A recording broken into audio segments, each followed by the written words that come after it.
Yo, what's good, everybody?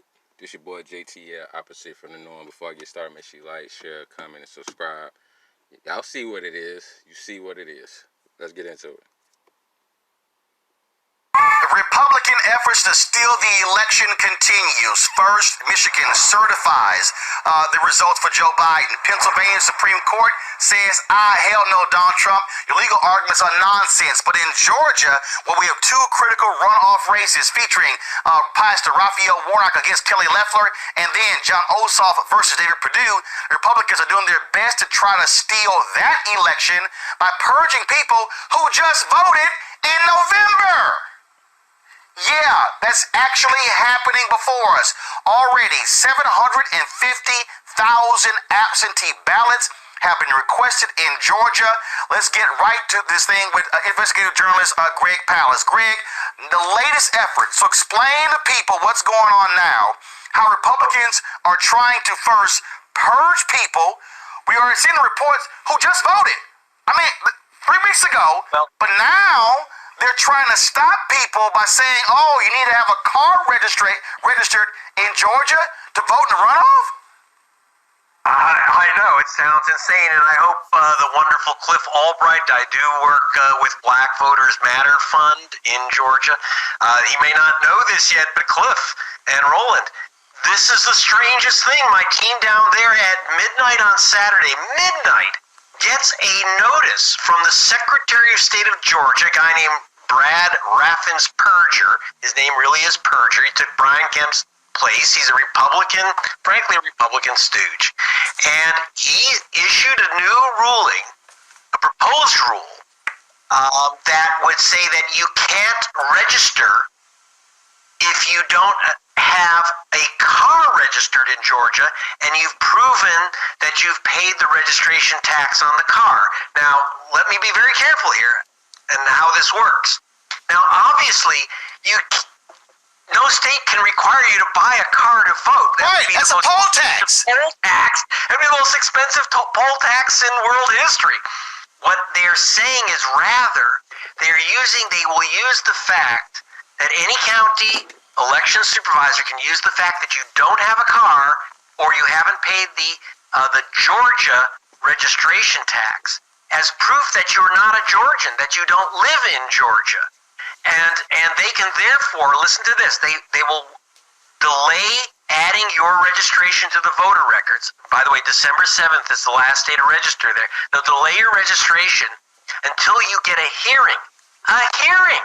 Now, usually you have to have 30 days notice on hearings, and therefore, most people who attempt to register who don't have a car may find that they are told that they have to show up at a hearing in 30 days, which will likely be after the January 5 Okay, I'm confused here. I'm really confused here. So, what happens with a person who doesn't own a car?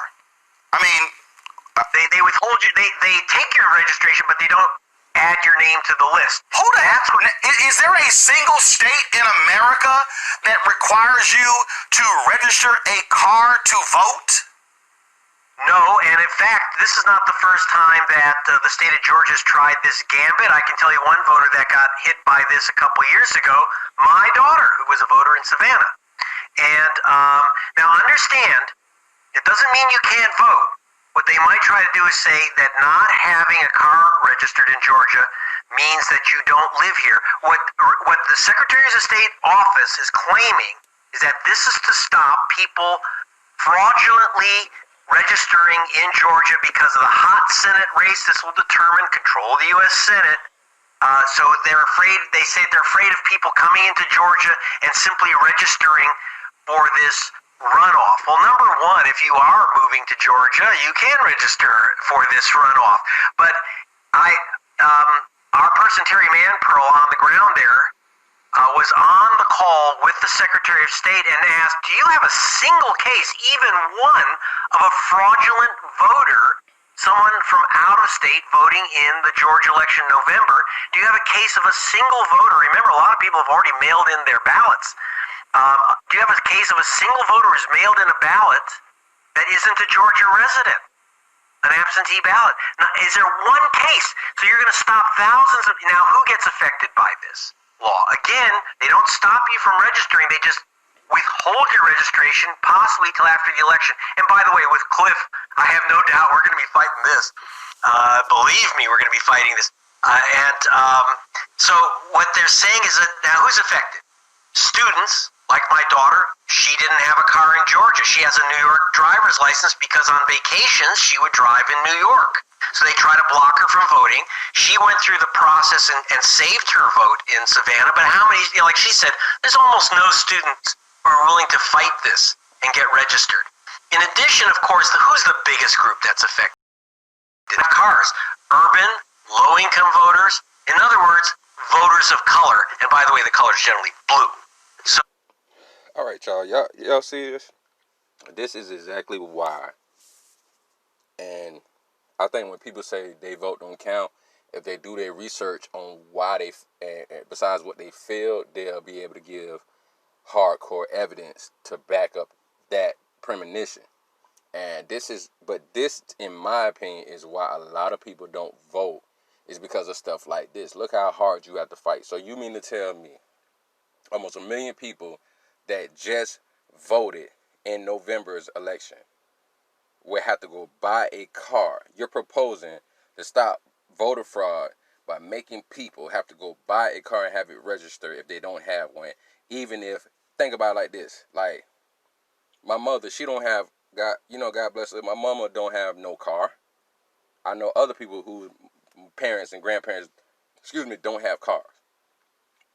But they just voted in November. So now you're going to purge them out to where they can't vote just because you're scared to lose an election. You're saying that's to stop voter fraud.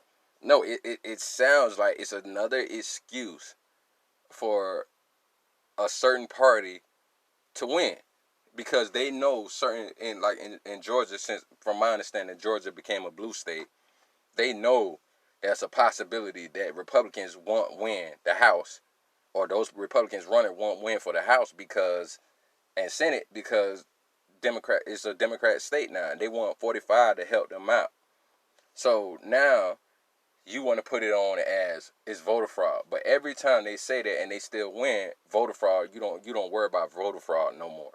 All of a sudden, you don't worry about voter fraud until later years. You doing everything else but making sure continuously that's the case. That's just like 45 hired somebody, and this person was a Republican.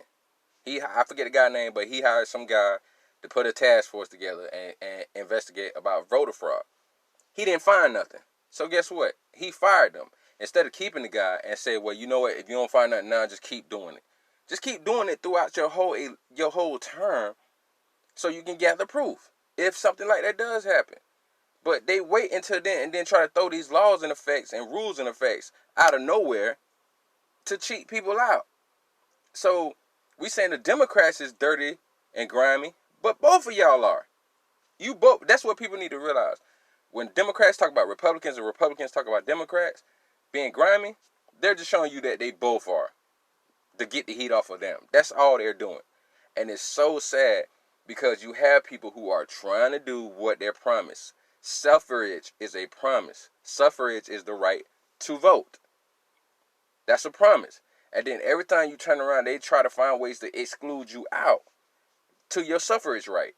But you mean to tell me that we want to tell people, get out and vote, get out and vote. Then when somebody say, man, my vote don't count, that's not true, and you ready to jump down their throats. But then when you see proof like this is why, unbeknownst to a lot of people, why they may feel that and don't realize this is why they feel like their votes don't count and don't matter, because of shit like this. Like, come on, man. That's why I don't totally get mad at people who say that.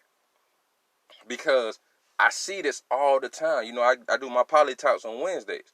But I see this all the time. Like, I couldn't wait till Wednesday to do this. I seen it and I was like, let me do it now.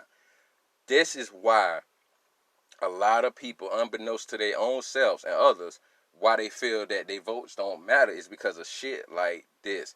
You got all these people that just voted in November, and now you're going to try to purge them out just so you can steal the election. That's grimy, man. That's some grimy ass shit. That's grimy. So for all the people that want to stay here and be a part of everything, this is what you're up against. I'm sorry.